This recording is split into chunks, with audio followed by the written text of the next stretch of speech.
JPBF の鈴木です。今日は、試合前に、私たちの試合の前には5分間の練習があるんですけども、私が5分間の練習で、ある程度メニューが決まっていると、それをちょっと紹介しようと思いますので、よろしくお願いします。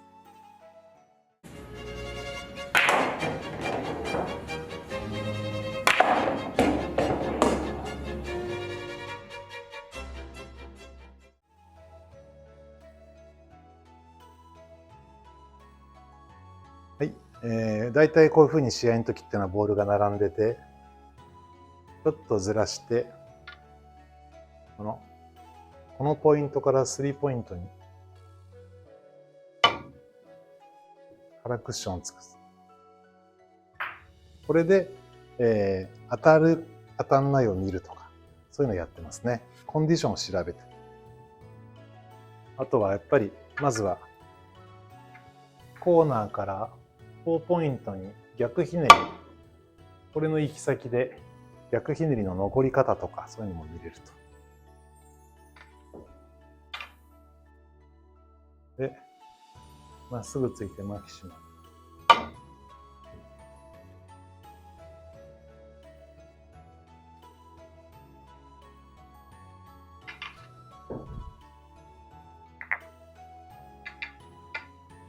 5&ハーフの70、20。そ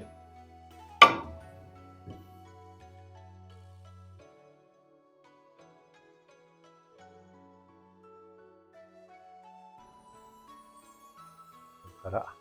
70、40。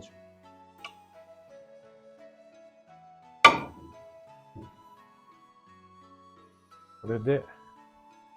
最後のタンクッションの開きを見て、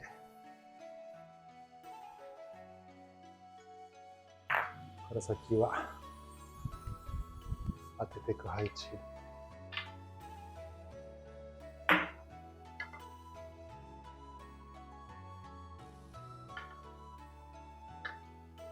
軽い引きの箱玉。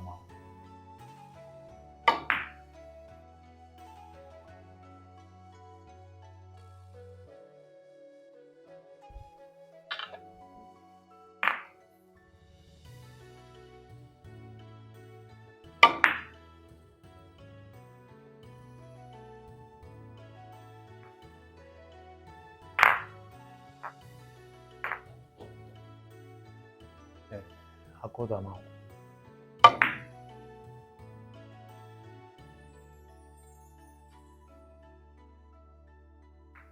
で、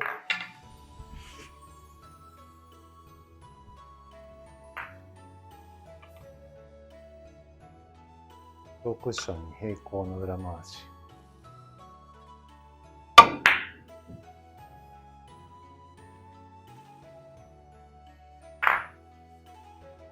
感じが合わなければもう一回。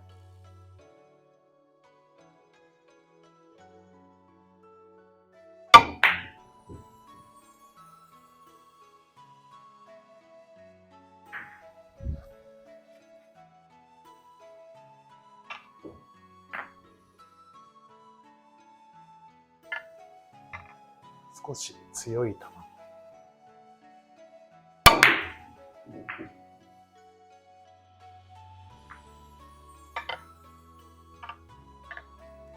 右手をしっかり振るだけで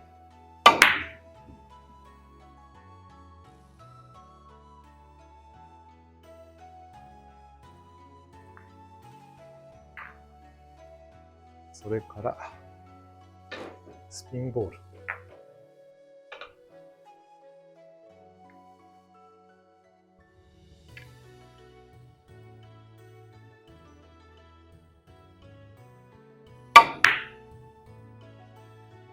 これもコンディションがわか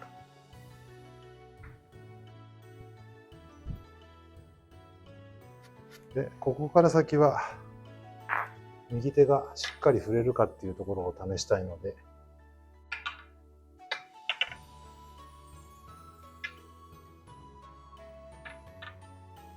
真ん中の上で当たるバタバタ。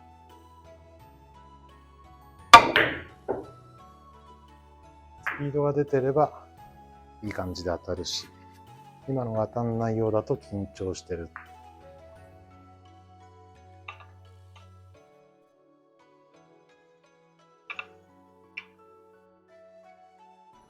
長い箱だ。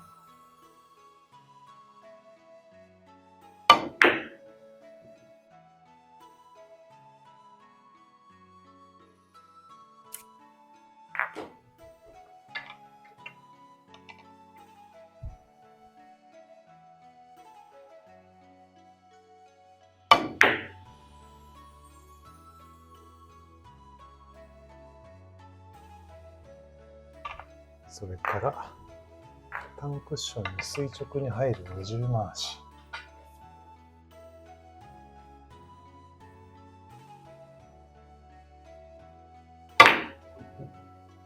このコンディションがわ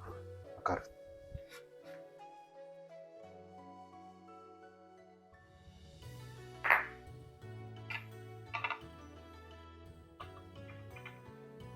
あとは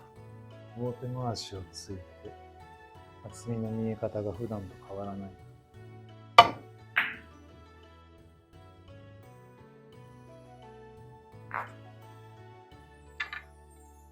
これでもうそろそろ時間になってるので、なんとなく当たりやすそうな球をついて、今日も絶好調だという自己暗示にかけると。こういったところですね。で、時間がもし余ってれば、初球はついておきたい。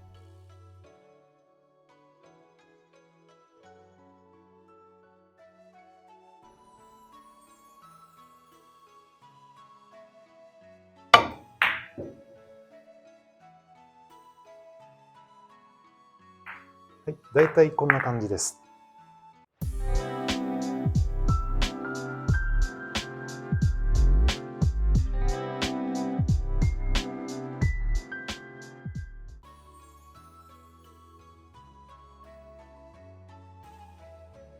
はい、最初にこういうカラークッションをこのポイントからこのポイントについたんですけれども、これはまあきちんとひねってついた時に、これがこう当たると自分のいつもついてるテーブルとこういう角度ではコンディションの変化がないってわかるし、もし片一方にしか当たらないとか、そもそも当たらないとかってなると、もしこれがこうついてこちらを外れるんなら、いつもついてるテーブルより表現で言えば長いってなるし、こっちに来るようだったら短いなとかっていうのを感じ取ることができますと。あと、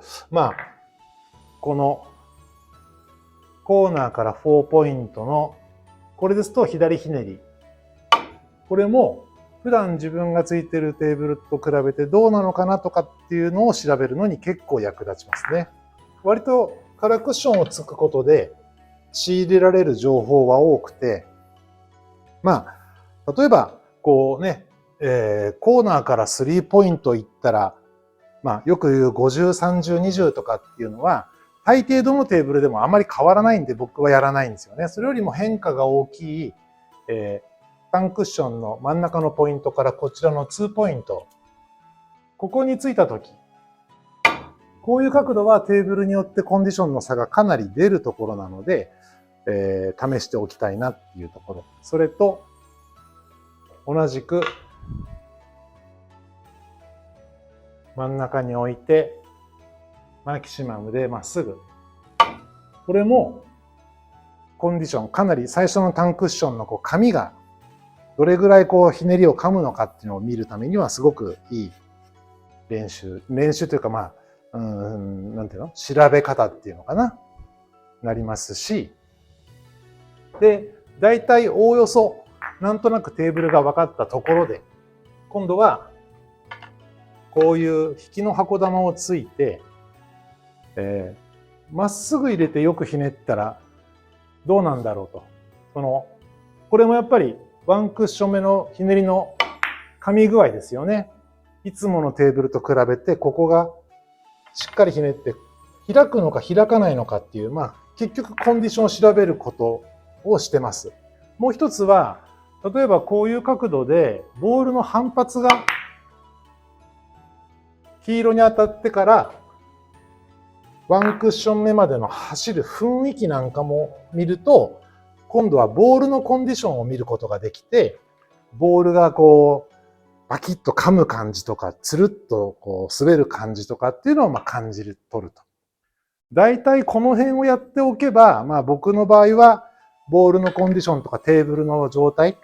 が把握できて、そこから先は自分の状態を整えていこうっていう感じで、強めにつく球をついていきますよね。こう、ちょっと試合前とかだとやっぱ緊張してて、こう、右手が滑らかに触れなかったり、力んでこう、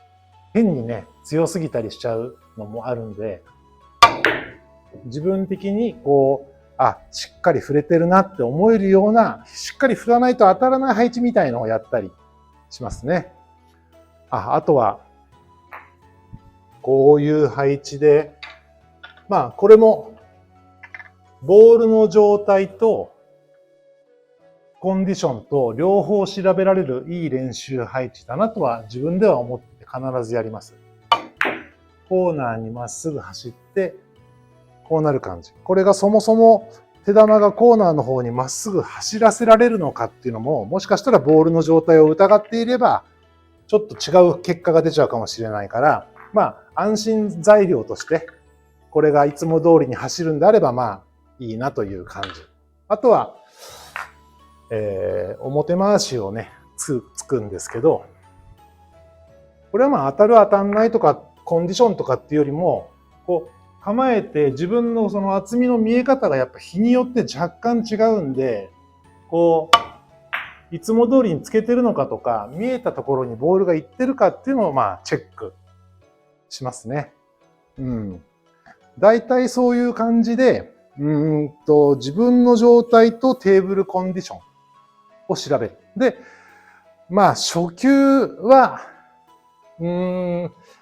一回はつきますかね。一回はついときますね。やっぱり、さすがに決まった形なので、手応えと結果が基本的には一致する数少ない配置なんですよね。ついた瞬間わかるっていうね。で、いつも通りについたとき、いつも通りが外れると話にならないんですけど、手応えと結果が一致してるかっていうのを見て、やっぱりこれもコンディションですとか、自分の勘、いい手応えなのに、ボールの行き先が違うっていうのはまずいわけで、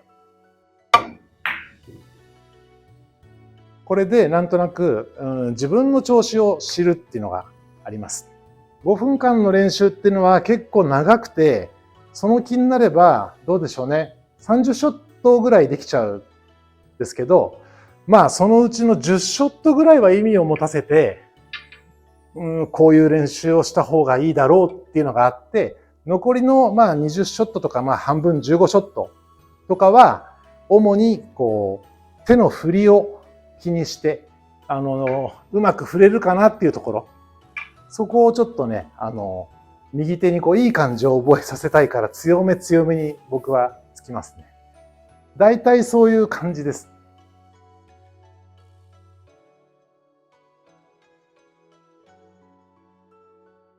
リーグ戦ですと2試合目からは5球、5ショットの練習ってことになるんで、5分練習からさらにこう抜粋して、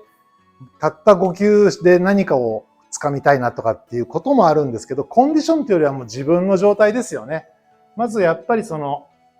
初球、これはコンディションもさることながら、主に自分の状態です、やっぱり。きちんと手が触れてるかどうかっていうのがすごくはっきり出ちゃうんで、初球っていうのは。まず必ず初球はやりますよね。それから、練習のこの2球目、3球目あたりで、1ゲーム目に外れて気になっていた配置、なんかこの配置はちょっとしっくりこなかったなみたいのがあれば、1回はそれをやって、何でもいいんですよ。その自分がゲームついて、勝ったにせよ負けたにせよ、外れてる回数はあるわけで、その外れの中からあの配置のあの外れ方はちょっと自分的にはあんまり納得がいかないとかっていうのがあれば、それをこうやってこう転がすのは僕は有効だなと思ってて、なんかまあ気になることをちょっとでも減らしたいっていうだけですよね。で、初級やって今みたいに外れた配置で気になったやつをやって、あとはもうコンディションはもうね、だいたい同じテーブルだったら調べる必要がないし、リーグ戦とかで次は違うテーブルってなったら、やっぱりコンディション調べがちょっと入ってくるんですね。テーブルによってもしかしたら違うかもしれないから、そういう時には、僕はやっぱりこう、クッションに向かって垂直に入っていって、たくさんひねった時のこの動きっていうのはかなりテーブルコンディションを知る上で役に立つと思ってるから5球練習に必ず取り入れますね。あとは、まあ、本当に5球しかないんだけど、また最初と同じこれ、ここからここっていう、これも取り入れて、コンディションをちょっと調べたいなっていう。これで、だいたい今4球ですか。あと1球ぐらい残ってるわけですけど、ほとんどコンディションっていうよりはもう5ショット目、最後は、強くつく感じでつければ何でもいいと思います。僕は結構もう、最後の配置っていうのは配置を決めてなくて、どんな配置でもいいんで、とりあえずしっかりついておくっていう、やっぱり右手の問題、右手をこう、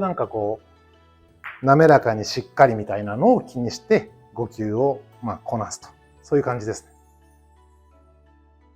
はい、今日は、試合前の練習、1ゲーム目の 5分練習と2ゲーム目以降の5球練習っていうのをちょっとご紹介させていただきましたけども、結局そのテーブルコンディションを調べたりっていうのの他に自分のコンディションを知るっていうのが結構僕は要素としては大きいなと思ってて、テーブルコンディションって刻々と変化していくものだから、場合によっては5分練習してる間に変わっていっちゃう時もあるんですよね。なので、細かいテーブルコンディションなんてたった5分じゃ分かりっこないんで、そこまで気にしない。それよりは、自分がきちんと触れているかとか、体の重心が僕の場合は落ちてることをすごく重視してるんで、重心が落とせてるかとか、試合で緊張しちゃって上ずってないかとか、そっちのね、自分のコンディションチェックに時間を割くことが多いです。皆さんももし参考になる練習があれば、ぜひやってみてください。ありがとうございました。